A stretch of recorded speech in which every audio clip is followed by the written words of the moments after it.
Hello friends, मैं हूं हर्षित। Square one के चैनल में आप सभी का स्वागत है। चलिए आज हम एक्सरसाइज 3.6 देखते हैं। फर्स्ट क्वेश्चन है, इसमें मुझे नंबर्स दिए हैं और इनका मुझे एचसीएफ निकालना है। एक क्वेश्चन मैंने आपके लिए कर दिया, ये जी पार्ट 70, 105 और 175। इसमें क्या करना है एचसीएफ में, हमें पहले तो नंबर्स को फैक्टराइज करना है ना। एचसीएफ के लिए हम क्या करते हैं, नंबर्स को फैक्टराइज करते हैं, उसके बाद उनका फैक्टराइजेशन कर देते हैं। तो यहां पर 2, 5, 7, 70 का फैक्टराइजेशन हो गया, 105 का फैक्टराइजेशन 3 इंटू 5 इंटू 7 हो गया, और ऐसे 175 का हो गया 5 इंटू 5 इंटू 7। एचसीएफ के लिए हम ये देखते हैं कि जो भी कॉमन फैक्टर्स होते हैं सभी फैक्टराइजेशंस में, तो उनको हम सर्कल कर लेते हैं। यहाँ पे 5 कॉमन था और 7 कॉमन था, और बाकी 2, 3, 5 ये कॉमन नहीं थे तीनों में, इसलिए उनको छोड़ दिया। तो ये 5 इंटू 7 यही हमारा एचसीएफ हो गया। 5 into 7 is equal to 35। Question number 2 है, what is the HCF of 2 consecutive numbers. तो 2 कॉन्जिक्यूटिव नंबर्स मतलब अगर मैं कोई भी 2 लगातार नंबर्स लेता हूं, मान लीजिए 4 एंड 5, और इसका एचसीएफ क्या आएगा। कभी भी हम 2 कॉन्जिक्यूटिव नंबर्स लेते हैं, मान लीजिए जैसे यहाँ पे 4 एंड 5 लिया है, या कोई और नंबर्स होते 10 और 11, तो इनमें कॉमन फैक्टर्स क्या निकलेंगे। इन दोनों में कॉमन फैक्टर क्या है, सिर्फ 1 है और कुछ नहीं है। ठीक है, ऐसे ही 10 और 11 इनका कॉमन फैक्टर सिर्फ 1 है। अगर मैं कोई और 2 नंबर्स लेता हूं, मान लीजिए 50 और 51, इनका भी कॉमन फैक्टर सिर्फ 1 ही होगा। तो कभी भी 2 कॉन्जिक्यूटिव नंबर्स हम लेते हैं तो उनका कॉमन फैक्टर सिर्फ 1 होता है, और इसीलिए उनका एचसीएफ जो होगा वो भी 1 हो जाएगा, क्योंकि कोई कॉमन फैक्टर निकलेगा ही नहीं। ठीक है, इस तरीके से सर्कल हम कुछ नहीं कर पाएंगे, सिर्फ 1 ही कॉमन फैक्टर होगा और वही उसका हाईएस्ट कॉमन फैक्टर हो जाएगा। ऐसे ही अगर 2 कॉन्जिक्यूटिव इवन नंबर्स लेते हैं, मान लीजिए मैं लेता हूं 2 एंड 4, इनके कॉमन फैक्टर्स क्या हो जाएंगे, या तो 1 हो जाएगा या 2 हो जाएगा। ये कॉमन फैक्टर्स हो जाएंगे और एचसीएफ इनका क्या हो जाएगा, 2 हो जाएगा। ठीक है, कोई और 2 कॉन्जिक्यूटिव इवन नंबर्स लेता हूं, मान लीजिए मैं लेता हूं 8 एंड 10, इनके कॉमन फैक्टर्स भी 1 एंड 2 होंगे और एचसीएफ हो जाएगा 2। ठीक है, तो यहां पे 2 कॉन्जिक्यूटिव नंबर्स की बात थी तो हमारा एचसीएफ 1 निकला, पर अगर 2 कॉन्जिक्यूटिव इवन नंबर्स की बात है तो हमारा एचसीएफ क्या निकल रहा है, हर बार 2 निकल रहा है। ठीक है, क्योंकि वो सभी इवन नंबर्स 2 से डिवाइड हो जाते हैं, इसलिए 2 उनका कॉमन फैक्टर हो गया और वो सबसे बड़ा कॉमन फैक्टर हो जाएगा, एचसीएफ हो जाएगा। 2 ऑड नंबर्स की बात है तो देखते हैं, मान लीजिए मैं लेता हूं 5 एंड 7, ये दोनों ही प्राइम नंबर्स हैं, इनका कॉमन फैक्टर सिर्फ 1 हो गया, एचसीएफ भी 1 हो जाएगा। कोई और ऑड नंबर्स लेता हूं मैं 2, मान लीजिए लेता हूं 21 एंड 23। ठीक है, इसमें 23 प्राइम है तो इसके फैक्टर्स तो सिर्फ 1 एंड 23 है। 21 1 से डिवाइड हो जाएगा, 1 उसका फैक्टर हो जाएगा, पर 23 से नहीं होगा, कॉमन फैक्टर फिर से 1 आ गया। कोई और नंबर्स लेते हैं, मान लीजिए मैं लेता हूं 33 एंड 35, इनका भी कॉमन फैक्टर सिर्फ 1 ही निकलेगा, क्योंकि इसके फैक्टर्स हो जाएंगे 3, 11, 33 और 1। इसमें 5 और 7 हो जाएंगे, 1 और 35 हो जाएगा, लेकिन तब भी कॉमन फैक्टर सिर्फ 1 ही रहेगा, तो एचसीएफ हमेशा ही 1 निकलेगा। तो अभी हमने क्या देखा कि 2 कॉन्जिक्यूटिव 2 लगातार नंबर्स लेते हैं तो एचसीएफ 1 निकलता है, 2 लगातार ऑड नंबर्स लेते हैं तो भी एचसीएफ 1 निकलता है, पर अगर 2 इवन नंबर्स हैं तो उनके एचसीएफ 2 निकलेगा। क्वेश्चन नंबर 3 देखते हैं, HCF of coprime numbers 4 and 15 was found as follows by factorisation. तो 2 कोप्राइम नंबर्स हैं 4 एंड 15, उनका एचसीएफ इस तरीके से निकाला है, उन्होंने कर दिया 4 का फैक्टराइजेशन 2 इंटू 2 इस तरीके से लिख दिया, और 15 का फैक्टराइजेशन इस तरीके से लिख दिया 3 इंटू 5। अब क्योंकि इसमें कोई भी कॉमन फैक्टर नहीं है या कोई भी कॉमन प्राइम फैक्टर नहीं है, तो उन्होंने एचसीएफ क्या बोल दिया, इन्होंने एचसीएफ 4 एंड 15 का लिख दिया 0।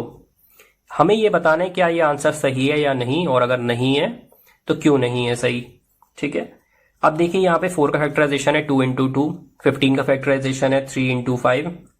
बात तो सही है, कोई कॉमन फैक्टर इसमें दिख नहीं रहा है, पर क्या एचसीएफ 0 हो जाएगा।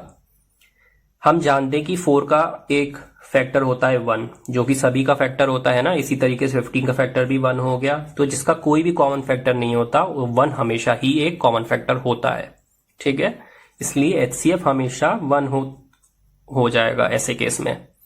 जहां पर भी कोई भी कॉमन फैक्टर नहीं होगा उन नंबर्स का 1 तो हमेशा कॉमन फैक्टर होता ही होता है, और इसीलिए वो एचसीएफ बन जाता है। अगर मैं 4 को ऐसे लिख लूं 2 इंटू 2 इंटू 1, ये तब भी मल्टीप्लाई करने पे 4 रहेगा, और 15 में अगर इंटू 1 कर दूं तो भी मल्टीप्लाई करने पे 1 रहेगा, और यहाँ पे इस तरीके से हम 1 एक कॉमन फैक्टर देख सकते हैं।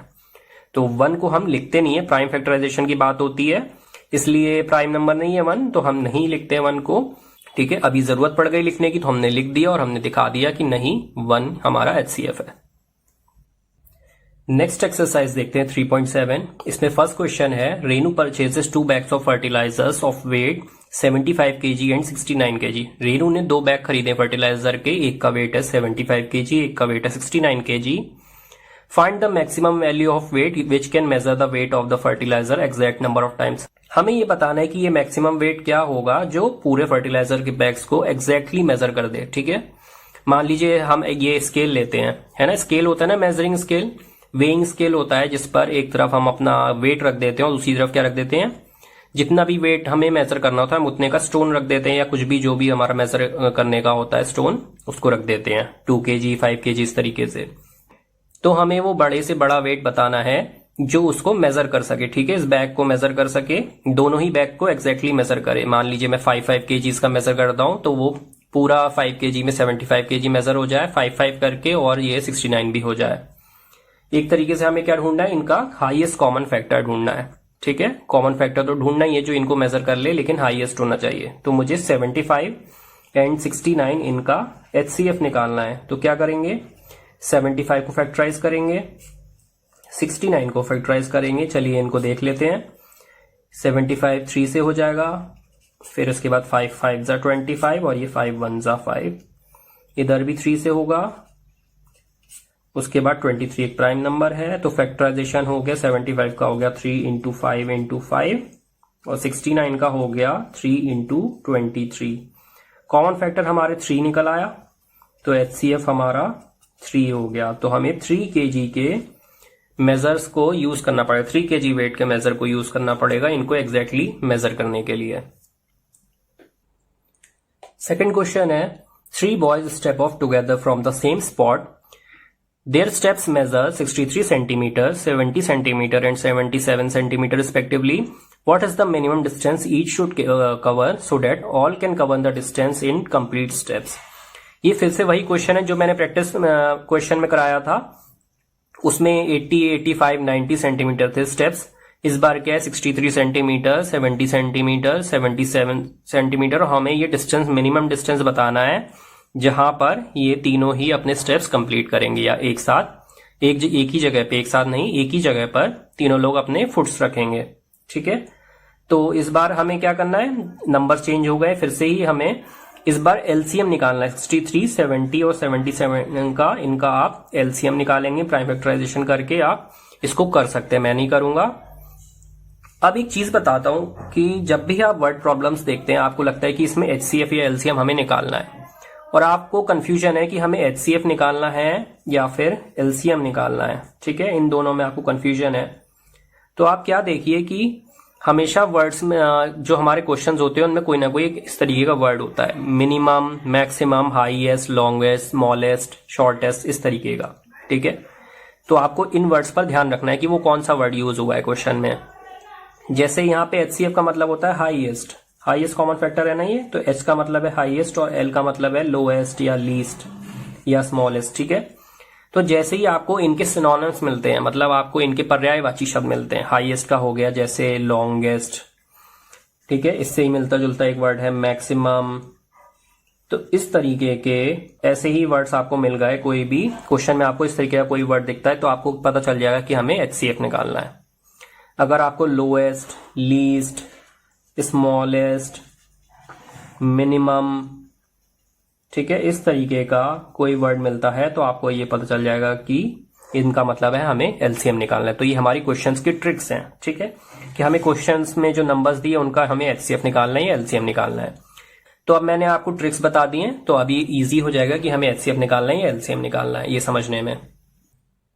क्वेश्चन नंबर 3 है, the length, breadth and height of a room are 825 centimetre, 675 centimetre and 450 centimetre respectively.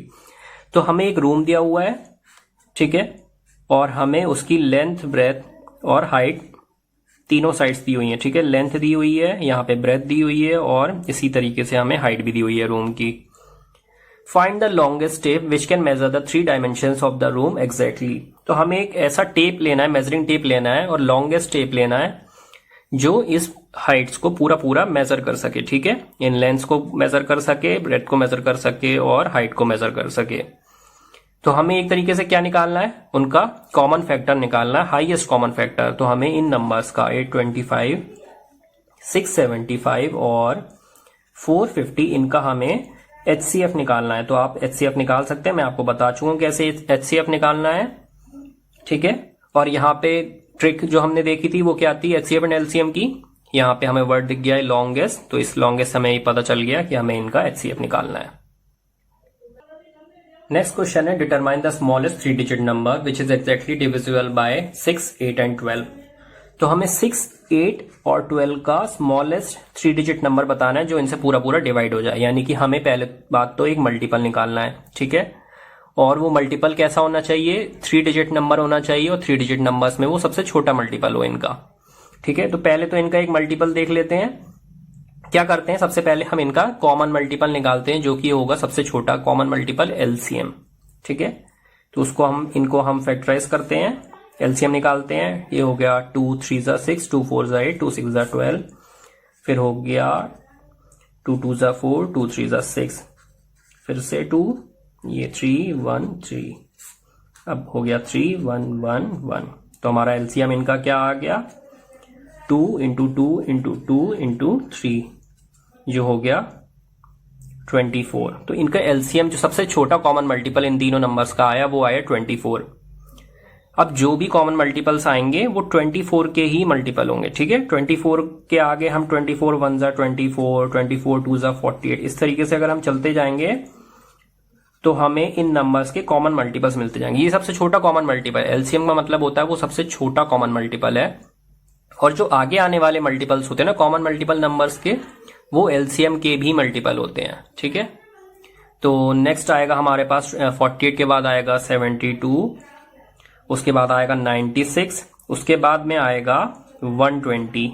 ठीक है, तो ये कॉमन मल्टीपल्स इस तरीके से चलते रहेंगे। और 3 डिजिट जो स्मॉलेस्ट हमें कॉमन मल्टीपल मिला वो हमें मिला है 120। तो ये हमारा स्मॉलेस्ट 3 डिजिट नंबर हो गया जो 6, 8 एंड 12 से पूरी तरीके से डिवाइड हो जाएगा। तो हमने क्या किया, हमने नंबर्स का लोएस्ट कॉमन मल्टीपल निकाला 24 आया, और इनके जो भी कॉमन मल्टीपल्स आगे आएंगे, 24 के आगे जितने भी कॉमन मल्टीपल्स होंगे वो सब 24 के भी मल्टीपल्स होंगे। तो हमने 24 के ही मल्टीपल्स निकालना शुरू कर दिया। ठीक है, और जो हमें सबसे छोटा 3 डिजिट नंबर मिला जो इन नंबर से डिवाइड हो जाएगा कंप्लीटली, वो मिला 120। नेक्स्ट क्वेश्चन है determine the greatest 5 digit number which is exactly divisible by 8, 10 and 12। 5 digit number greatest की बात हो रही है, 99,999 होता है। 8, 10 एंड 12 से एक्जैक्टली डिविजिबल जो नंबर होगा वो निकालना है। तो हमने पहले LCM निकाल दिया 120। जो भी नंबर्स इनसे डिविजिबल होंगे वो सभी 120 के ही मल्टीपल्स होंगे, 120, 240, 360 इस तरीके से चलेंगे। तो हम क्या करते हैं, सबसे पहले ग्रेटेस्ट 5 डिजिट नंबर, हम इतनी दूर तो नहीं जा सकते मल्टीपल्स लिखते हुए। ठीक है, 99,999 तक क्या करते हैं, 99,999 को 120 से डिवाइड कर देते हैं। ठीक है, मैंने ये डिवीजन कर दिया है। 120 को मैंने 99,999 को जब 120 से डिवाइड करा, 39 मुझे रिमाइंडर मिल गया। तो ये नंबर अगर मैं 99,999 में से 39 माइनस कर दूं, ठीक है, तो मुझे ऐसा नंबर मिल जाएगा जो 120 से कंप्लीटली डिवाइड हो जाएगा। तो मैं क्या करता हूं, 99,999 से 39 माइनस कर देता हूं, मुझे आंसर मिल जाएगा 99,960। तो ये वो नंबर है ग्रेटेस्ट 5 डिजिट नंबर जो इन नंबर से कंप्लीटली डिवाइड हो जाएगा। ठीक है, ग्रेटेस्ट 5 डिजिट नंबर। क्या करा, नंबर्स का हमने LCM निकाला, उसके बाद जो भी LCM आया उससे ग्रेटेस्ट 5 डिजिट नंबर को डिवाइड कर दिया।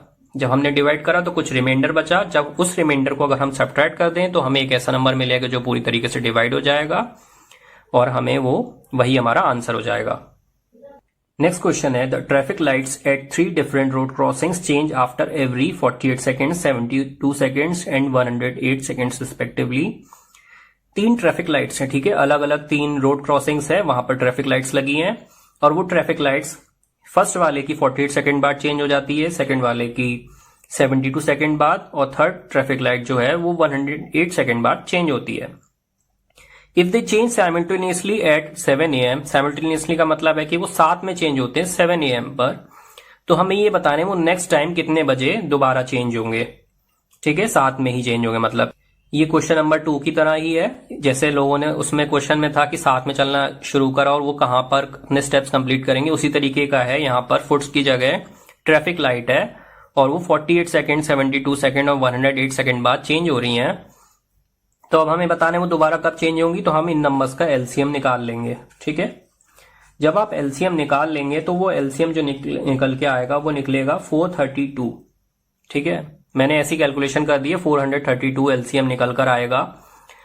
तो ये 432 सेकंड्स बाद ये ट्रैफिक लाइट्स दोबारा साथ में चेंज होंगी। तो अगर मैं 7 AM में 432 सेकंड्स ऐड करूं, अब 432 सेकंड्स को हमें मिनट्स में कन्वर्ट करना पड़ेगा पहले। ठीक है, 60 सेकंड्स में 1 मिनट होता है ना।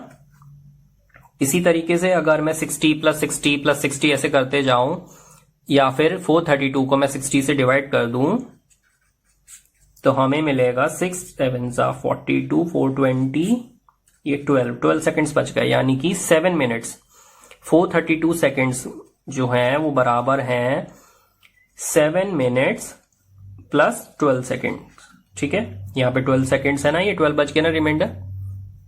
तो बस इतना करा, क्या करा, नंबर्स का हमने एलसीएम निकाल दिया, वो निकला 432 सेकंड्स। तो 7 AM के बाद 432 सेकंड्स बाद ये ट्रैफिक लाइट्स दोबारा एक टाइम पर चेंज होंगी। 432 सेकंड्स कितने मिनट और सेकंड्स में कन्वर्ट हो रहे हैं, तो मैंने 60 से डिवाइड कर दिया 432 को, मुझे पूरे कंप्लीट 7 मिनट्स मिल गए। ठीक है, और बाकी बचे जो रिमाइंडर वो बन गया अलग से सेकंड्स में 12 सेकंड्स। तो 7 AM के बाद मैं 12 सेकंड्स 7 मिनट एंड 12 सेकंड्स में इसमें ऐड कर देता हूं, तो ये हो गया।